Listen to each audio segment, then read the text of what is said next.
Today on Pilgrim Radio's His People, Charles Marshall on his ministry of performing comedy. People host a Christian comedian at their church. Number one, they're not looking for an evangelist per se, but they are looking for a testimony. And almost every one of my events, I have the privilege of ending my program with a little mini, non-threatening time where I get to share what my walk has been. Charles Marshall, next.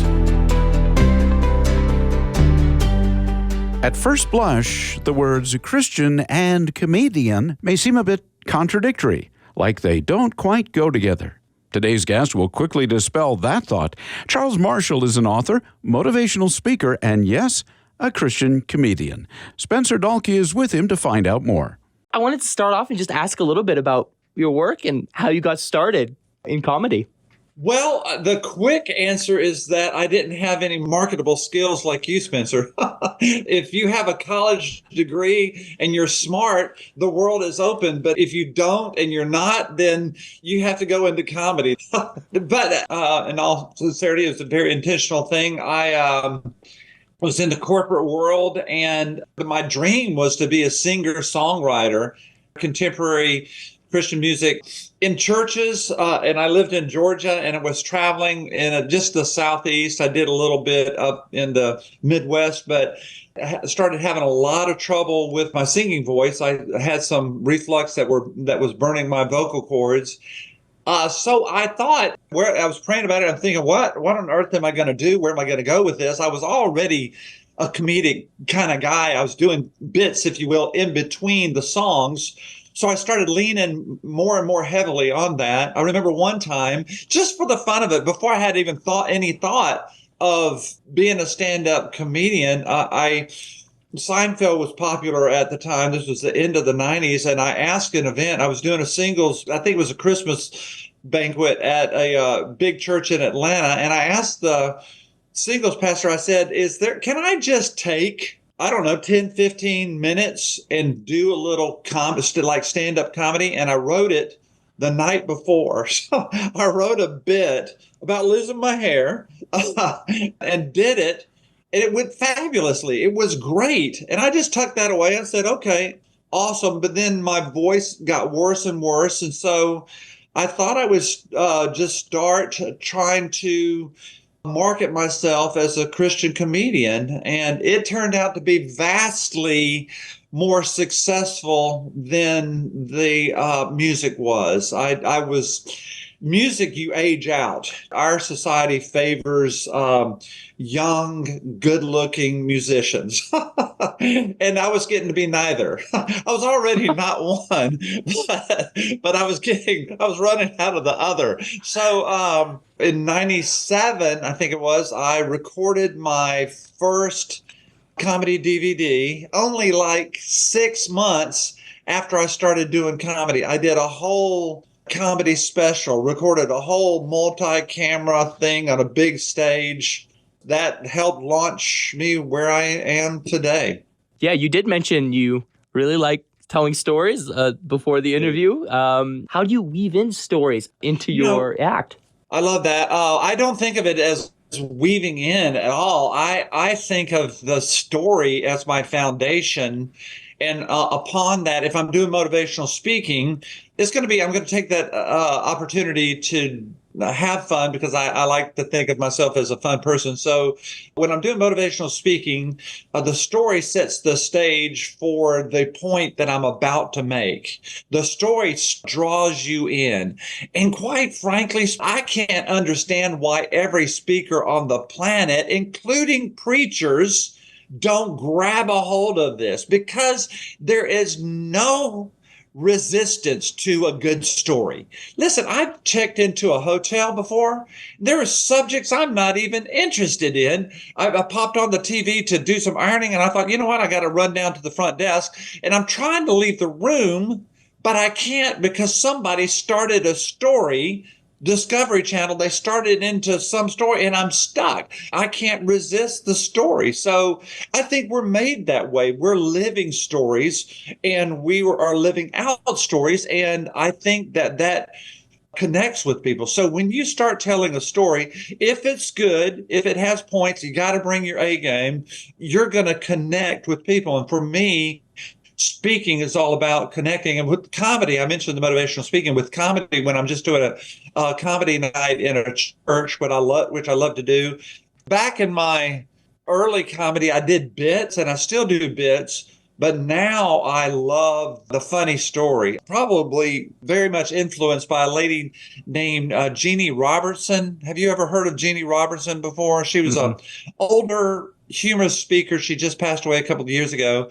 And I got to meet her, and wonderful lady. But she was a lady that did humorous speaking as opposed to stand-up comedy, and for the very same reasons, because you can build on a story, and a story has an arc, and it can escalate, and it can have a crescendo. So in comedy, I love to tell the funny story as well. All of the best comedians, they're always just stories. They're just telling story after story.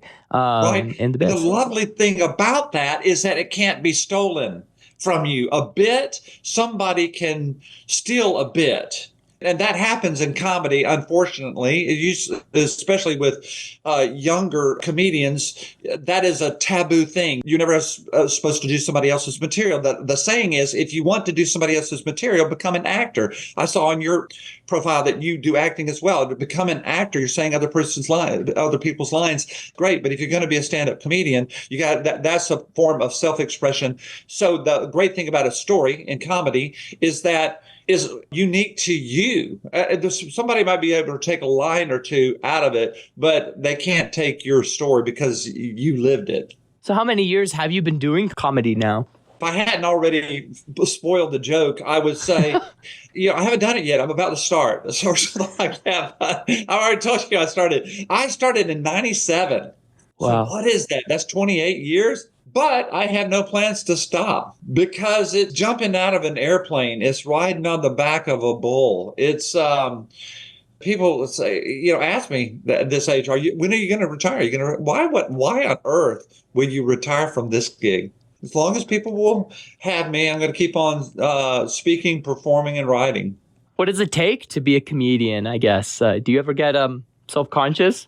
You start looking at it mechanically after a while because you have some confidence in your material. The thing that makes me nervous is when I walk into a room and it is set up wrong. Comedy is about intimacy. So when you see clubs on television, Reels or TikTok, the audience is always right up on you. That's because funny is about proximity. The funniest joke that you can tell is the spontaneous joke when you are standing 3 feet from somebody and you just responded. That always gets the biggest laugh. The next one is when you're standing in front of somebody and you tell a set of punchline joke, but you're right there. And then you remove intimacy. The one after that might be by video or just by audio. And the hardest comedy is written because there is no expression, there are no gestures, as you have to communicate that by word. So the most nervous I get, or the most, I don't know if it's self-conscious, is when I walk into a room and well-meaning people have set up the room for 1,000 people and only 200 people were going to come to the event. So I don't really get self-conscious. To your first point, was it take to do comedy? You have to be comfortable with risk. You have to like the act of getting up, and the reward in your mind outweighs the risk. What are some of the challenges of doing comedy as a Christian? If you're working clean, if you're working Christian, in a church, you're judged two ways. You're judged by whether or not it's funny. There are people who will come into a church. If it's an outreach event, that's a great way to use a stand-up comedy in a church as an outreach event because it's really friendly, it's non-threatening, and people can come in. So the first thing on people's mind is skepticism, not necessarily the church member, but maybe the church member. They're going, well, some guy's supposed to be funny. Maybe they've looked up your videos. Maybe they know who you are. but maybe not. Maybe this was just a flyer. They were going, I'm just going to take a chance and come see this guy. So first of all is the funny. The second thing in churches is theology. Every church wants to know, is secretly asking, are you in my club? The reason I'm going to my church, my kind of church, my denomination, is because I think we're right. We think y'all are kind of right, but we're definitely right. So you have that measure too. You have the funny measure, and then you have the theology measure. As a Christian comedian in a secular environment, like either a club or a corporate event, you might go behind someone else who worked blue.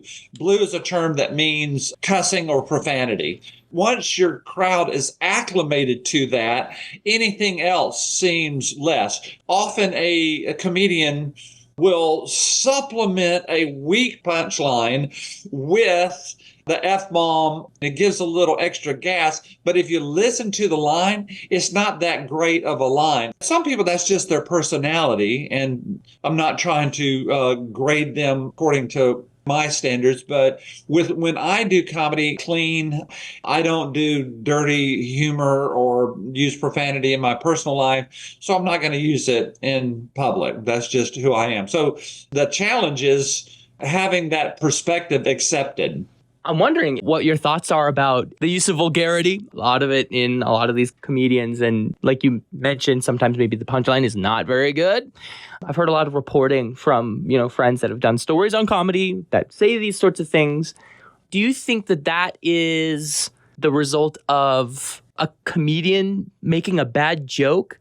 Or do you think maybe it's part of a culture that's constantly pursuing pleasure to the point that they're trying to find the next most potent hit, if you will? That's an interesting point. Yeah. So it's basically the higher dose is what you're saying, is the more punchy. And it's also the societal thing, the lowest common denominator.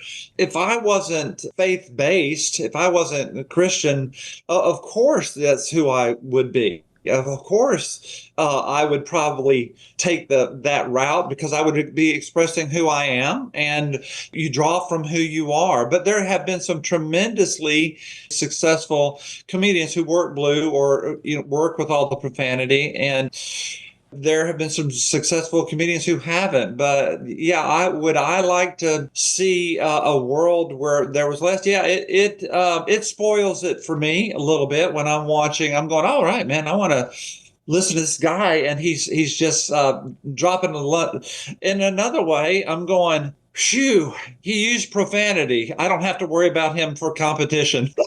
I'm going, he's not my competition. I don't have to worry about him. To me, in my mind, his bit just deteriorated because, you can't rely on the cuss word or the dirty little thing. You're going to turn off half of your audience. You lose half your life. That's like doing political comedy. You're alienating 50% of your audience. And if that's who you are and that's what you want to do, that's fine. But it never made sense to me professionally to do a political joke. Foul language kind of falls into that. Why would I insert that and lose half my audience right there? If the audience needs more and more stimulation to find something entertaining, how do you keep up? You were talking about you ever become self-conscious. I'm very confident in my ability to get an audience going. I'm very confident. I've done it for a long time. And also, I've got a bit of an attitude that we are going there. Now, in some corporate audiences, when you're the first speaker at 8 o'clock, at a company meeting, not an association meeting, a conference, they have an expectation of fun and this is going to be great. It's been promoted. When it's Martin Luther King Day and we're using that as a training day, and I would rather be off work, but my stupid boss is making me come in, listen to this numbskull, that's when you have to gauge the audience. You have to kind of go, okay, and you have to, that first 5-10 minutes is just winning that audience. But people who like clean stuff are still going to like clean stuff.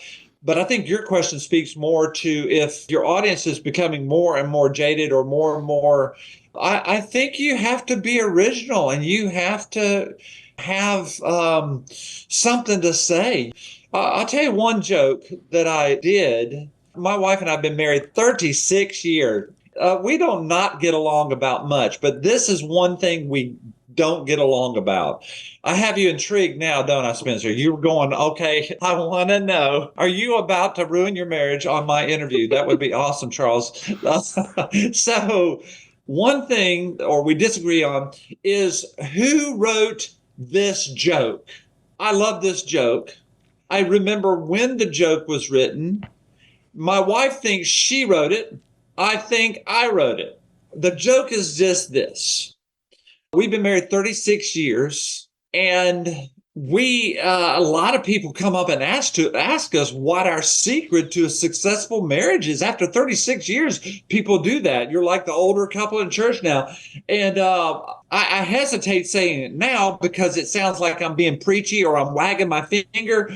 But I'll tell you, if you want, our secret is for the past 36 years, my wife and I have made a habit of going out on a date every single week, no matter what. Oh, not with each other. She won't do that. I wish she would, but she's not gonna do that. Now, the reason I mentioned that joke, that's a funny joke. It's so out of left field. That joke format I don't know that it would have worked 25 years ago, but now, since it's so out of left field, it always plays with any audience, no matter what, because it's the surprise. No cussing. The insinuation is not good, but it's so stupid that I think it's funny. And I have a fascination with stupid. Not in my own life, but encountering stupid, and I think stupidity is tremendously fun.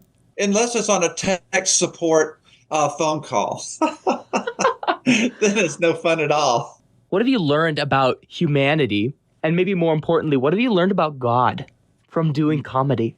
Well, I did a comedy event in, I think it was Pennsylvania, in that Erie, right on Lake Erie. It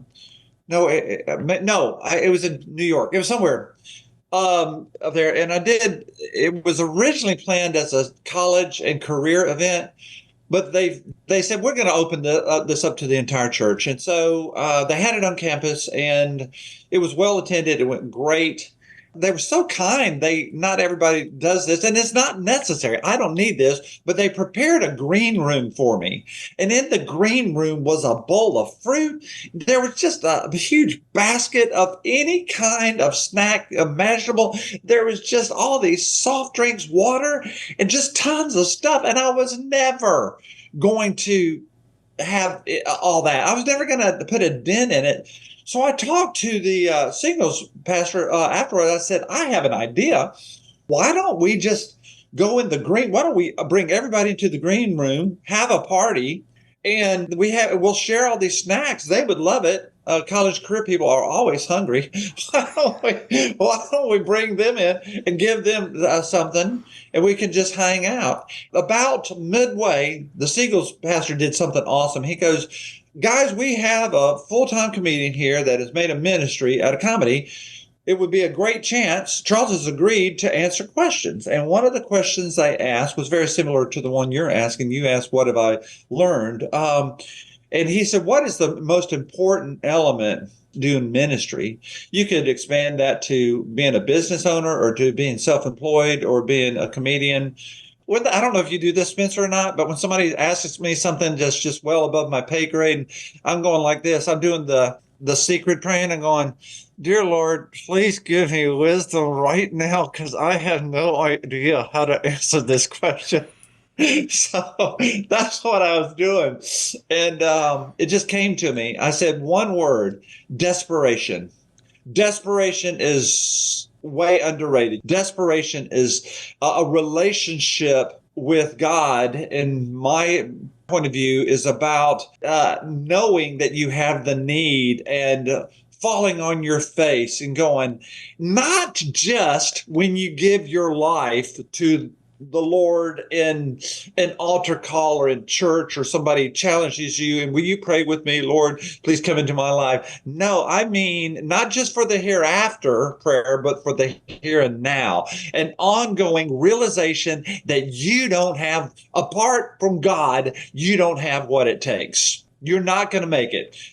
I think you have to, if you're going to pursue God, if you're going to pursue a career in comedy, I think desperation, being aware of your desperation helps, because the Bible says that the Lord disciplines those he loves. And that's a very, very, very uncomfortable scripture. It's comforting in one way because you're going, okay, God loves me, but it's not comfortable to be disciplined. It's very uncomfortable. God, when you're walking with God, he will put his finger on any idolatry, remaining idolatry in your life, any lack of faith, any area of sin that you're struggling in. He will, because he loves you desperately, he will take care to do surgery. And one of the most uncomfortable parts about it is that you're the clay. He's the potter. He doesn't need your input. He doesn't need to let you know what's going on. I didn't mean to get all preachy with you, but I'm trying to answer the question. So yeah, I'd say as a Christian, and a Christian comedian, one of the most important things, on top of or under, maybe girding the marketing, girding the refining your craft. You have to do that. I love talking to other comedians because you talk about the minutia. You talk about the joke and you think, well, is this word funny or is that word funnier? And you think about there, you go, you know what? If you switch that, if you put that in the front, that would have more punch. All the craft is tremendously fun. The marketing, you've got to know how to market yourself. You've got to learn how to do that. But underneath all that, a desperation for Jesus, a desperation that he's my hope.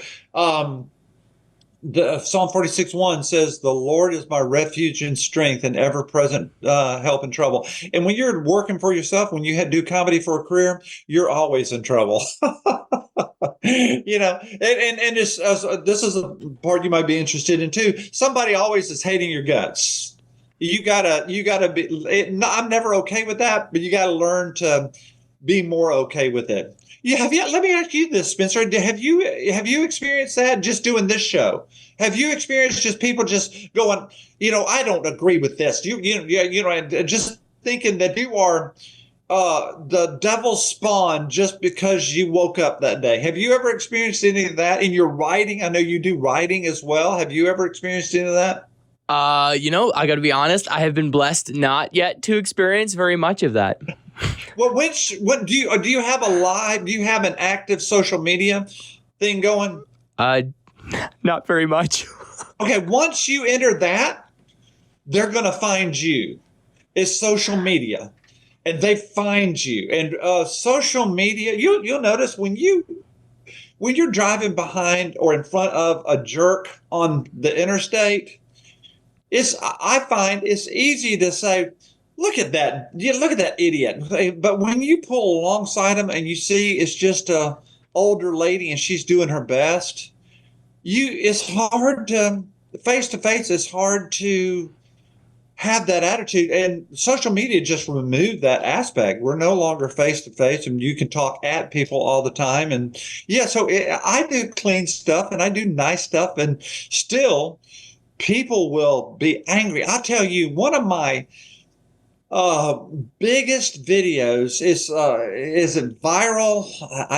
Viral has changed meaning. I had a couple million views and combined probably approaching 3 million views on every platform for this one. But the reason was it was controversial, and the controversy was men versus women. I had no idea when I did the bit or when I posted the bit that it would be this big thing, but women are going, my point was, I'm not going to do the bit here, but my point was, and it can be found on Facebook. My Facebook is Charles Marshall Speaks, I think. On Instagram, Charles Marshall Comedian. On TikTok, Charles Marshall Comedian. And I think you can find these bits on there. But if not, you can find lots of other funny stuff and stuff to be angry about if that's your thing. But I did that bit. The bit was about men's stock value goes down as we age. You're not going to get the same woman that you did 30 years ago and guys think they will. I hear married guys going, well, if anything happened to my wife or, I'd just go out. I'm going, no, you wouldn't. You'd be in bad shape if you lost your wife. And the little humor in there, I said, because your stock has devalued. Your product first came on the market, you were selling at an all-time high, trading was vigorous, and you were a hot commodity. Since that time, a couple of things that have happened since you went on the market that have affected your stock price. First, recession hit, then inflation. I'm going like this, inflation. So as a result, hot young babes that you were attracting, they're not even going to see you anymore. So that's all I said. And men got on there and they would say, I could do just as well. And if men with money can pull in any girl they want. Women were going, yeah, Charles, you're absolutely right. That's a fact. I don't know why guys think that way. And you try to argue. I said, you know what? If you add $1 million to any object, if I just put a stack of dollars on this, everybody's going to want it. So you can't say, yeah, if a man has money, he's going to. Well, if anybody has money, it's going to increase in value. So anyway, so people tend to hate on you, and when you're on social media and you're a public figure, that's gonna happen. So look, that's something to look forward to, Spencer. Yay! Oh, dang, you beat me to the punch. I was gonna say it. I look forward to it. How can maybe one of our listeners who's considering, maybe he wants to go into comedy, how can he be an effective witness of the gospel with that calling? First thing is look for an opportunity. So when people host a Christian comedian at their church, number one, they're not looking for an evangelist per se, but they are looking for a testimony. And almost every one of my events, I have the privilege of ending my program with a little mini non-threatening time where I get to share what my walk has been. I want to close with a little story, if I could. I did an event, I think it was last year, for a pastor, for a group in Atlanta, and the pastor and I hung out and talked. He told me in the conversation that he had lost his son when his son was, I think, 10 or 12 years old. No doubt a dark time that's horrific. Any parent that's just a nightmare. But he said something that I haven't been able to shake out of my head.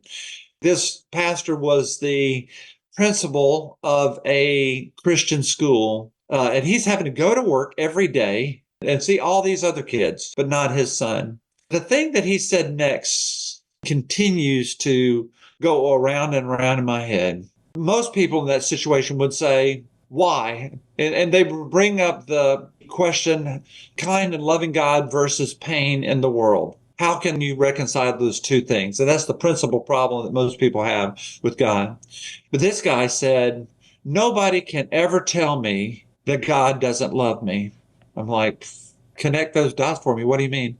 He said, because I know the pain of losing a son. I've gone through that and it's horrific.